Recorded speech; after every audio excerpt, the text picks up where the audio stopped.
Aveva posteggiato la sua auto a bordo strada di fronte ad un'abitazione e poi era sceso dal mezzo per attraversare la strada e chiedere delle informazioni ad un passante che si trovava dall'altro lato della carreggiata lungo la pista ciclabile. Nel fare ritorno verso il suo mezzo non si è reso conto del sopraggiungere di un furgone che lo ha travolto, uccidendolo sul colpo.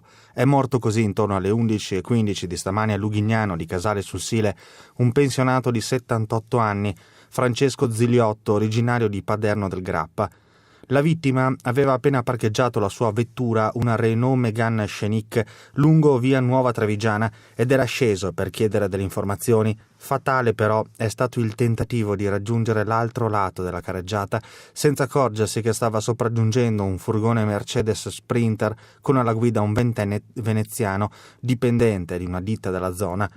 L'impatto è stato inevitabile, sull'asfalto nessun segno di frenata. Centrato in pieno e sbalzato sul parabrezza che è andato in frantumi, lo sfortunato pedone è morto sul colpo a causa delle gravissime lesioni riportate nell'incidente.